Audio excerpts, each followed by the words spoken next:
नमस्कार दोस्तों, स्वागत है आपका आपके चैनल सिविल एकेडमी में। फ्रेंड्स, जैसे कि आपको पता है कि इस सेशन में हम टीएचडीसी को टारगेट कर रहे हैं। ठीक, टीडीसी के अलावा जो भी प्रीवियस ईयर में इंपॉर्टेंट क्वेश्चन बनते हैं, ठीक, उसको हम क्या करते हैं, इस सेशन में सॉल्व करते हैं। फ्रेंड्स, अगर आपको सेशन अच्छा लगे तो आप चैनल को सब्सक्राइब, लाइक एंड शेयर जरूर कर देंगे और जाते जाते हमें फिर सर्कल में से शेयर कर देंगे।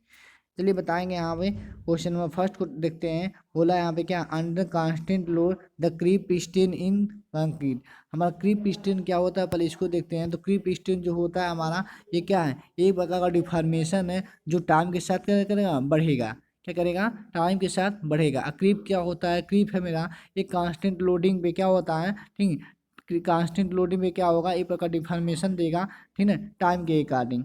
तो अगर हम यहाँ पे पूछते हैं आपसे कि हमारा जो क्रीप कोफिशिएंट जो होता है, क्रीप कोफिशिएंट, तो क्रीप कोफिशिएंट क्या होता है, टाइम के साथ इन्वर्सली प्रोपोर्शनल होता है। क्रीप कोफिशिएंट जो होता है टाइम के साथ घटता है, लेकिन क्रीप स्ट्रेंथ जो होता है हमारा टाइम के साथ बढ़ता है। ठीक है, कांस्टेंट लोडिंग में ये डिफॉर्मेशन देखने को मिलता है टाइम के अकॉर्डिंग। तो ऑप्शन हो जाएगा क्या यहाँ पे, टाइम पे डिपेंडेंट करता है हमारा क्या, क्रीप स्ट्रेन। अगले क्वेश्चन पे आते हैं। अगला क्वेश्चन बोला है यहाँ पे क्या, according to IS 456 nominal mix concrete can be use up to with are the following grade. ठीक है, तो यहाँ पे कह रहा है आपसे कि नॉमिनल मिक्स कंक्रीट बताना है। ठीक है, IS 456 के अकॉर्डिंग, ठीक है, कितना ग्रेड तक हम यूज करेंगे। तो यूज कितना करेंगे यहाँ पे, M20, यहाँ पे M20 दिया है। ठीक है, M20। चलते हैं इसके सोल्यूशन पे देखते हैं। सोल्यूशन बोल रहा है यहाँ पे, जो कंक्रीट का क्लासिफिकेशन किया गया है वो तीन प्रकार से किया गया है। ठीक, पहला ऑर्डिनरी कंक्रीट, जो हमारा कहाँ से कहाँ तक ग्रेड आते हैं, M10 से लेके M20 के बीच आएंगे। अगर स्टैंडर्ड कंक्रीट की बात करेंगे, M25 से लेके M55 के बीच में आएंगे। अगर हाई स्ट्रेंथ कंक्रीट की बात करेंगे तो M60 से लेके M80 के बीच में आएंगे। फ्रेंड्स, अगर याद रखेंगे यहाँ पे ये रिवाइज हो चुका है। ये हमारा जो है, ठीक, 65 से लेकर 100 के बीच में अब आएगा। ठीक है, ये हमारा जो हाई स्ट्रेंथ कंक्रीट है, ये तो हमारा किसके कारण डिवाइड किया गया है, ये स्ट्रेंथ के कारण डिवाइड किया गया। अगर हम बात करेंगे यूज के कारण, तो यूज के कारण जो नॉमिनल हो गया, प्लेन हो गया और एनफोर्समेंट हो गया। ठीक है, ये तीनों हमारा क्या करते हैं, किसके अकॉर्डिंग यूज किए गए हैं, ये यूजिंग के अपने यूज पे डिपेंड करते हैं। देखिए, नॉमिनल की बात करें तो मिनिमम हो गया 10 से 20।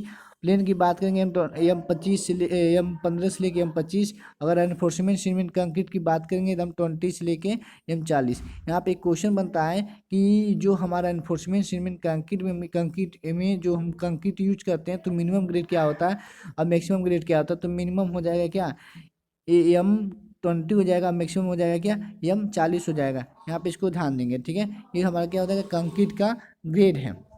ठीक है, यहाँ पे करेक्ट ऑप्शन हो जाएगा ऑप्शन नंबर सी। अगले क्वेश्चन चलते हैं। कह रहा है एज पर IS 456-200 the nominal grade of concrete to be use in enforcement cement concrete. कह रहा है यहाँ पे कि मिनिमम, देखेंगे क्या लिखा है, मिनिमम ग्रेड लिखा है। क्या लिखा है, मिनिमम ग्रेड लिखा है आपसे कि मिनिमम ग्रेड बताइए कौन सा कंक्रीट हम यूज करेंगे RCC के लिए। तभी जस्ट पीछे दिखाए हैं यहाँ पे। तो मिनिमम ग्रेड के लिए क्या हो जाएगा, यहाँ पे मिनिमम ग्रेड के लिए मेरा हो जाएगा क्या, वो भी RCC के लिए पूछा है तो क्या हो जाएगा, M20 हो जाएगा। क्या हो जाएगा, M20 हो जाएगा मिनिमम ग्रेड के लिए। और मैक्सिमम ग्रेड के लिए क्या हो जाएगा, M40 हो जाएगा। यहाँ पे इसको देखेंगे। ठीक है, तो चलते हैं क्वेश्चन पे। तो क्या करेक्ट ऑप्शन क्या हो जाएगा हमारा, M20 इज राइट आंसर यहाँ पे हो जाएगा हमारा। ठीक, क्या हो जाएगा, M20 इज राइट आंसर। ठीक, अगले क्वेश्चन पे चलते हैं। अगला क्वेश्चन पूछा है क्या, creep of material is. Creep हमारा क्या होता है, तो क्रीप बताएं स्टार्टिंग में। क्रीप हमारा क्या है, ये प्रकार का डिफॉर्मेशन है जो कांस्टेंट लोडिंग पे टाइम के अकॉर्डिंग होता रहता है। तो देखते हैं ऑप्शन को। कह रहे हैं difference of the deformation of the removal of load. जो हमारा ये होता है क्रीप, ये रिमूवल ऑफ लोड की वजह से होता है, नहीं, बात गलत है, कांस्टेंट लोड की वजह से होता है। टू बिकम ब्रिटल, ये भंगूर हो जाते हैं। ठीक, नॉट बीइंग डक्टाइल, तन्य नहीं होते, डक्टाइल नहीं होते हैं। नेक्स्ट चलेंगे, कंटिन्यूअस डिफॉर्मेशन होता है इसमें विथ टाइम अंडर द, ठीक, सस्टेंस लोडिंग। सस्टेंस लोडिंग यानी कि कांस्टेंट लोडिंग के कारण हमारा जो होता है कंटिन्यूअस डिफॉर्मेशन और टाइम के अकॉर्डिंग। तो करेक्ट ऑप्शन क्या हो जाएगा यहाँ पे, ऑप्शन नंबर डी हो जाएगा इसका राइट आंसर। अगले क्वेश्चन चलेंगे। कह रहा है the tensile strength of concrete is, ठीक, approximate what percentage of compressive strength of concrete. तो बताना है यहाँ पे, ठीक है, कंक्रीट की तनन सामर्थ्य, उसकी संपीड़न सामर्थ्य की कितनी परसेंट होती है, तो आप पता होगा यहाँ पे। ठीक है, हमारा जो भी, अगर हम कंक्रीट, अगर हम क्या करेंगे, किसी भी सेक्शन का क्रॉस सेक्शन बनाया जाए, यहाँ पे ऊपर जानते हैं कंप्रेशन आता है, नीचे हमारा टेंशन आता है। तो कंप्रेशन जो होता है वो कंक्रीट यूज करते हैं, टेंसाइल में हम रेनफोर्समेंट, टेंसाइल जोन में रेनफोर्समेंट यूज करते हैं। और हमारा जो कंप्रेशन जोन है उसमें हम कंक्रीट यूज करते हैं। यही पता होगा कंप्रेसिव जोन में हमारा कंक्रीट जो होता है कंप्रेशन फोर्स ज़्यादा लेता है, और टेंशन में, ठीक ना, वो कम लेता है। वही पूछ रहा है कितना वो कम लेता है, वही बताना है आपसे कि हमारा वो जो कंक्रीट होता है वो 10% क्या होता है, उसकी टेंसाइल स्ट्रेंथ होती है। ठीक है, तो यहाँ पे 10%, यानी कि ऑप्शन नंबर सी हो जाएगा इसका राइट आंसर। अगले क्वेश्चन चलते हैं। कह रहा है steel of yield strength 400 MPa has been use in structure, what is the value of the maximum allowable tensile strength. आपको बताना है यहाँ पे मैक्सिमम अलाउबल टेंसाइल स्ट्रेंथ कितना होगा। ठीक है, किसके लिए, 400 MPa के लिए। तो 400 MPa के लिए यहाँ पे जो हमारा, ठीक है, मैक्सिमम अलाउबल टेंसाइल स्ट्रेंथ होता है उसी को हम परमिसिबल स्ट्रेस भी बोलते हैं। कितना होगा वो 400 के लिए। अगर हम बात करें यहाँ पे, ठीक है, 250 के लिए, तो 250 लिए कितना होता है, 140 होता है यहाँ पे। ठीक है, 415 के लिए कितना होता है, 415 के लिए 230 होता है यहाँ पे। ठीक है, ये कैसे आता है, ये हमारा क्या है, यील्ड वैल्यू है। इसी यील्ड वैल्यू जब आप फैक्टर ऑफ सेफ्टी से भाग करते हैं तो आपको परमिसिबल वैल्यू या अलाउबल, ठीक है, वैल्यू मिल जाती है। तो यहाँ पे कितना पूछा है, 400 के लिए पूछा है। तो 400 में क्या करेंगे, स्टील के फैक्टर ऑफ सेफ्टी से कर देंगे क्या, इसमें डिवाइड करेंगे। ठीक है, तो आपको मिल जाएगा। ठीक, सॉल्व करेंगे, बताएंगे कमेंट में, ठीक, इसका करेक्ट आंसर क्या है। चलेंगे अपने अगले क्वेश्चन पे। अगला क्वेश्चन बोला है यहाँ पे क्या, थर्मल एक्सपेंशन बताना है स्टील का। तो थर्मल एक्सपेंशन यानी कि अल्फा का वैल्यू बताना है। अल्फा का वैल्यू कितना होता है स्टील के लिए। कंक्रीट के लिए हम बता देते हैं आपसे कि कंक्रीट के लिए जो है वो थर्मल एक्सपेंशन होता है वो कितना होता है, 3 × 10⁻, ठीक है, 3 × 10⁻4 प्रति डिग्री सेल्सियस होता है। आप बताएंगे स्टील के लिए कितना होता है। तो स्टील के लिए हमारा कितना होता है, 12 × 10⁻6 प्रति डिग्री सेल्सियस। यहाँ पे ऑप्शन नंबर सी हो जाएगा इसका राइट आंसर, इसको अपने याद रखेंगे। ठीक है, ऑप्शन नंबर सी हो जाएगा इसका राइट आंसर, 12 × 10⁻6। अगले क्वेश्चन चलते हैं। अगला क्वेश्चन पूछा है क्या यहाँ पे, the working stress of material is expected to be, ठीक है, कार्यकारी आपसे पूछ रहा है कि कार्यकारी प्रतिबल होता है क्या।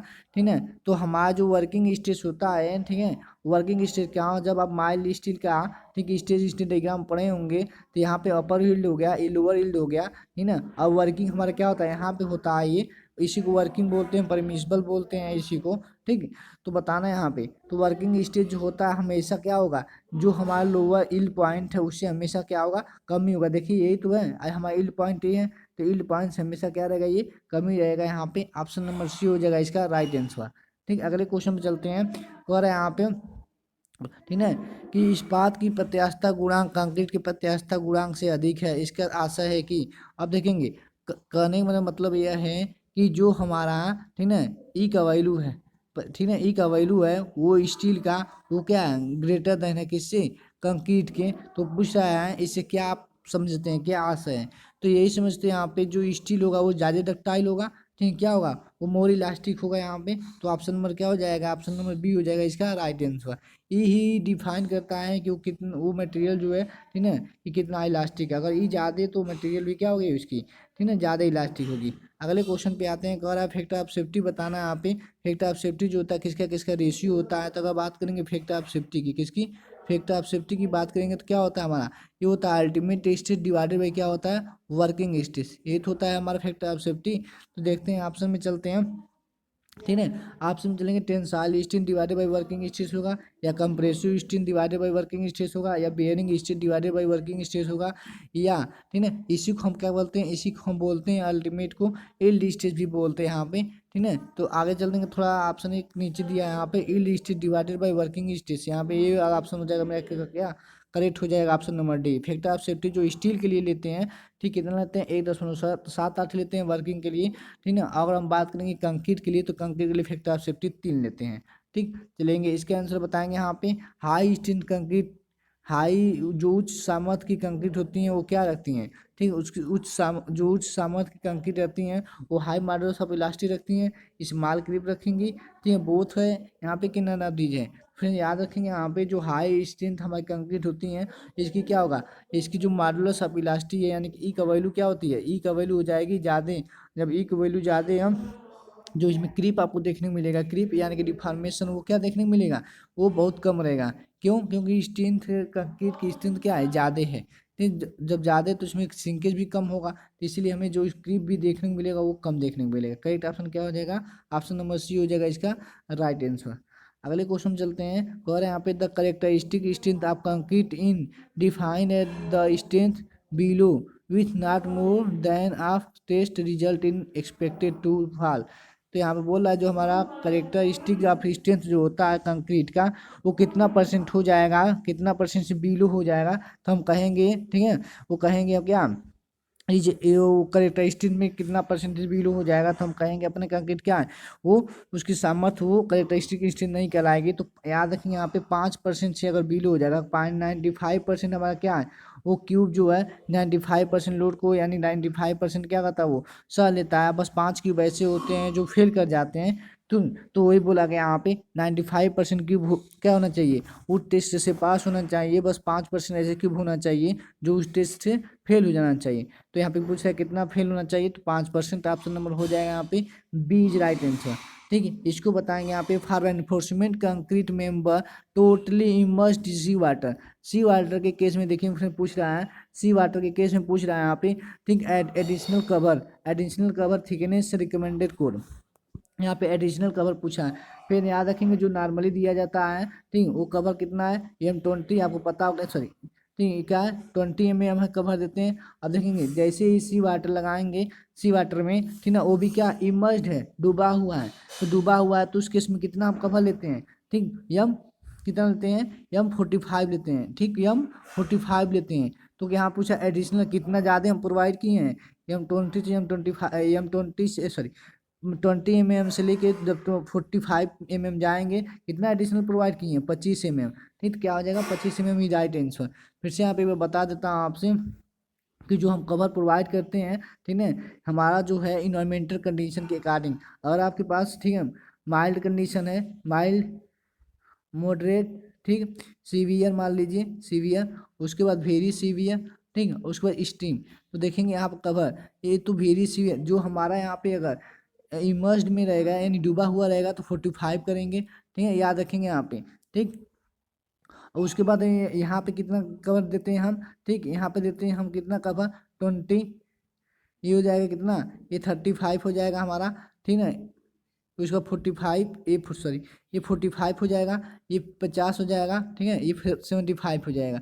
इसको आप याद रखेंगे यहाँ पे, ठीक। अगले क्वेश्चन पे चलते हैं यहाँ पे, ठीक, देख लेंगे ये कवर प्रोवाइड किया गया है, यहाँ पे सोल्यूशन देख लेंगे इसका, माइल्ड की कंडीशन में कितना दिया गया है, मॉडरेट की कंडीशन में कितना दिया गया है, ठीक, सीवियर, वेरी सीवियर। ठीक, तो माइल्ड की कंडीशन में देखेंगे 20 हो गया, मॉडरेट में 30 हो गया, फिर उसके बाद सीवियर में 45 हो गया, वेरी सीवियर में क्या हो गया, 50 हो गया, उसके बाद स्ट्रीम में देखेंगे कितना हो गया, 75 हो गया। इसको आप याद रखेंगे, ये पीसीसी का ग्रेड है, ये आरसीसी का ग्रेड है। इंपॉर्टेंट क्वेश्चन है, अच्छा है, बार बार ये पूछा जाता है टेबल से, ठीक है फ्रेंड्स। हमको उम्मीद है कि आपको सेशन अच्छा लगा होगा। अगर आपको सेशन अच्छा लगा तो चैनल को सब्सक्राइब, लाइक एंड शेयर जरूर कर देंगे, और ज़्यादा से ज़्यादा फ्रेंड सर्कल में से शेयर कर देंगे। चलिए friend, thank you for watching. जय हिंद, जय भारत।